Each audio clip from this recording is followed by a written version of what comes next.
In this video, we're learning how to make suggestions and offer different things in English. Dan, what shall we do this weekend? I don't know, the forecast says it will be bright and dry on Saturday. But it may rain on Sunday. We could go for a picnic to the lake. And if the weather gets worse, we might go back to town to spend the evening at home watching TV. Going to the lake sounds great, I'm up for it. But I'm not sure about watching TV on Sunday evening, it is boring. I'd rather go shopping or watch a film at the cinema. Sounds good to me. How about inviting Jack and Mary? They could join us.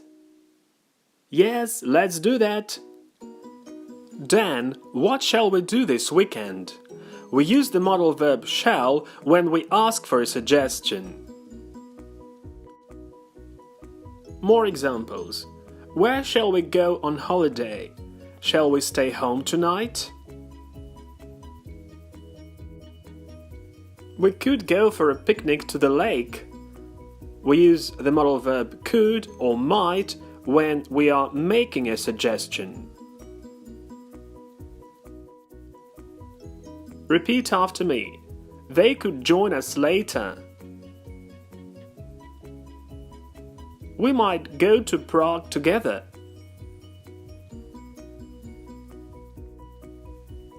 Sounds good to me. How about inviting Jack and Mary? To make a suggestion, we also use questions with how about and what about. We say how about or what about something or someone, and how about or what about doing something. For example, how about the cinema? What about the cinema? How about going to the cinema? What about going to the cinema? So what's the difference between how about and what about? Using how about, we sound more sure in relation to our suggestion, and what about sounds less sure. The second important thing is that we use both how about and what about to make a suggestion, but only what about to make an objection. So let's take a look at an example of an objection. We are leaving now. But what about me? I don't want to stay here alone. The person who's saying, I don't want to stay here alone, is not happy with the fact, and he's making an objection. Yes, let's do that. One more way to make a suggestion is to use let us or the short form let's.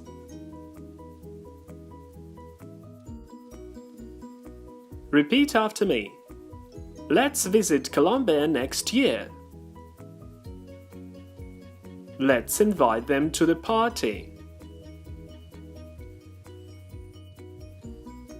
Going to the lake sounds great, I'm up for it. If you agree with a suggestion, you can use one of the following phrases. Sounds great, sounds good to me, I'm up for it, which is quite colloquial or even slang. It's a good idea. Let's do that. Okay, fine.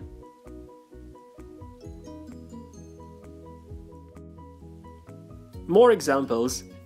Let's visit Colombia next year. It's a great idea. Let's invite them to the party. Sounds good to me.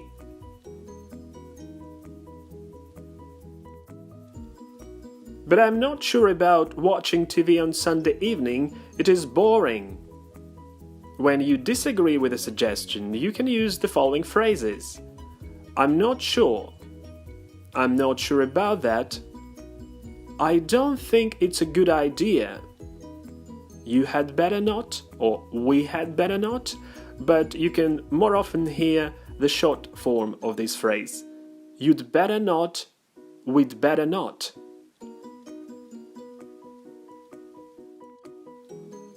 More examples. Let's call him now.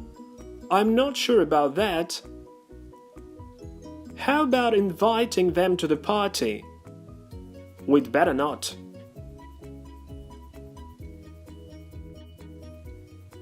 I'd rather go shopping or watch a film at the cinema. And if you disagree with a suggestion, you can suggest an alternative or express your preference. And you can use the following: I prefer, I would rather, and the short form, I'd rather. We had better, or we'd better. So I'd rather means the same as I prefer, and we'd better is the same as we should.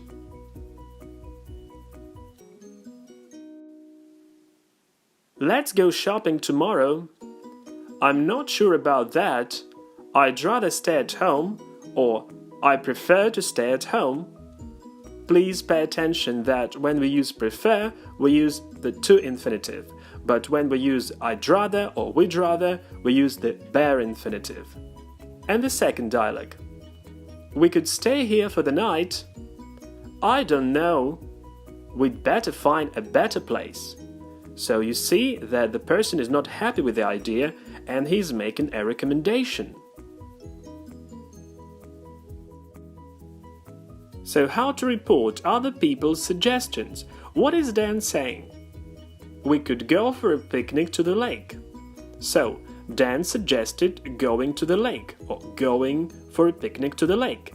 So we use the gerund after the verb suggest, and we never use the to infinitive after suggest. So you cannot say Dan suggested to go to the lake. It's wrong. Another variant is to use the modal verb should or bare infinitive without to. For example, Dan suggested that they should go to the lake, or Dan suggested that they go to the lake.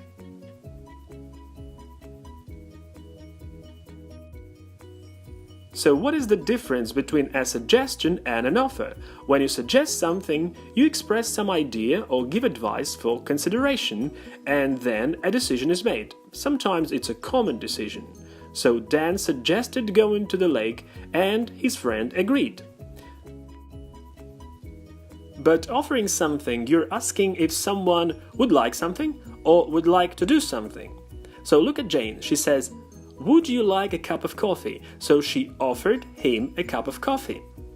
The verb offer also has the meaning of provide an opportunity to do something, and the other person can either accept this opportunity or reject it.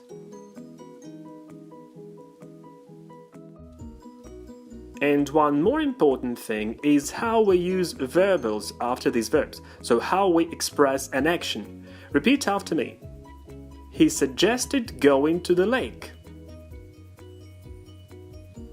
He suggested that they should go to the lake. He suggested that they go to the lake. So, after the verb suggest, we use the gerund, the modal verb should, or the bare infinitive, which is the infinitive without to. What about offer? Repeat after me. She offered to help him with the homework. He offered to give me a ride. So, after the verb offer, we use the infinitive with to.